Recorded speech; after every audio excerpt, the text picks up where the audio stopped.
جو امت کے حق تھے حضور نے وہ ادا کیے، لیکن امت کے ذمے جو حقوق تھے پیغمبر کے لیے، آج امت نے سوچنا ہے کہ امت نے کیا وہ حقوق پورے کیے؟ جس طرح طائف کے بازاروں سے لے کے مکے کی گلیوں تک اذیتیں سہی، تکلیفیں گوارا کی، مقاومتیں، مخالفتیں، نکتہ چینیوں کے طوفان، ناموافق حالات کے جکڑ، اذیتیں، کسے ہوئے آوازیں، کیا کچھ نہیں تھا۔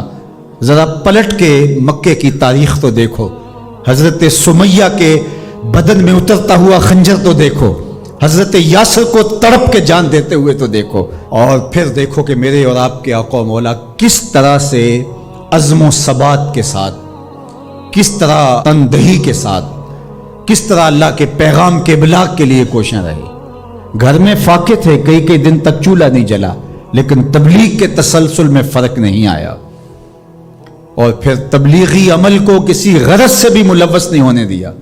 لا اسألکم علیہ اجرا اس پہ شاہد عادل ہے۔ قیامت تک اپنی نسل کے لیے صدقہ بھی حرام کر دیا، زکوٰۃ بھی حرام کر دی، کہ میری نسل بھی تم سے کچھ نہیں لے گی، میں محض اللہ کی رضا کے لیے تم تک پیغام حق کا ابلاغ کیا ہے۔ جو حق تھا حضور کے ذمے امت کا، اس کو ادا کیا۔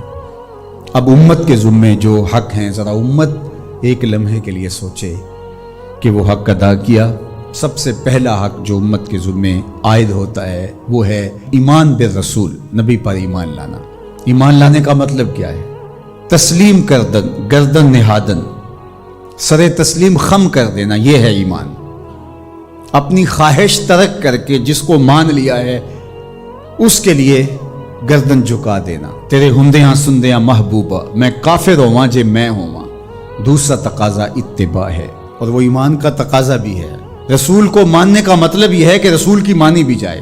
یہ کیا ماننا ہوا کہ خواہش اپنی ہوئی، ساری زندگی اپنی مرضی کے مطابق گزاری، شادی بھی ساری اپنی مرضی کے مطابق، ساری رسمیں ہندوانہ کی، صرف ایجاب اور قبول، پھیرے نہیں لگوائے، وہاں کہا چلو یہاں ہم دین کا ٹچ دے دیتے ہیں، وہاں چلو تدفین کا مرحلہ آیا تو جلاتے نہیں ہیں، کفن پہنا دیتے ہیں اور تدفین کر دیتے ہیں چونکہ ہم مسلمان ہوتے ہیں۔ فیکٹری کے اندر جو کچھ ہو رہا ہے وہ سارا بینک سے لمٹیں چل رہی ہیں، وہ سارا جو ہے وہ اللہ سے اعلان جنگ ہے، اور باہر نمائش کے لیے دسترخوان لگایا ہوا ہے کہ ہم غریبوں کو کھانا کھلا رہے ہیں۔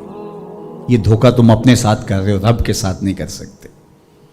یہاں سر سے لے کر پاؤں تک آنا ہوگا، آدھا تیتر آدھا بٹیر نہیں چل سکتا۔ تو نبی کی اطاعت پھر اس میں کیا، کیوں، کیسے ممکن ہے؟ جب مان لیا تو پھر مان لیا۔ اللہ حکمت سمجھ میں آ گئی تو اچھی بات ہے، نہیں سمجھ میں آئی تو پھر بھی حکیم کا عمل حکمت سے خالی نہیں ہوتا۔ جو حکیم نے کہا اس کے پیچھے کوئی حکمت ہوگی، وہ تمہاری نظر میں ابھی نہیں آئی، کچھ وقت بعد آ جائے گی، نہ بھی آئے تو کوئی فرق نہیں۔ پھر ایمان بالغیب کس کو کہتے ہیں؟ تو اللہ اس کے رسول کی مان لینا کہ بس ہمارے ذمہ ان کا حق ہے، ان کی ماننا ہمارا حق ہے، اطاعت ہمارا حق ہے، تو بس یہ کافی ہے۔ اب صحابہ کی زندگیاں دیکھ لیجیے، انہیں حکمت نہیں پوچھی۔ حضور خطبہ دے رہے ہیں اور فرمایا لوگوں بیٹھ جاؤ، یہ باہر رش ہو رہا ہے نا سامنے، تو فرمایا بیٹھ جاؤ۔ حضور کی آواز بلند تھی، بنو غنم میں صحابی آ رہے تھے، وہ وہیں بیٹھ گئے۔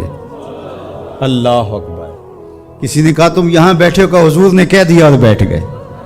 اللہ اکبر۔ تو یہ ہے اطاعت، یہ ہے فرما برداری، یہ ہے زندگی کا جمال۔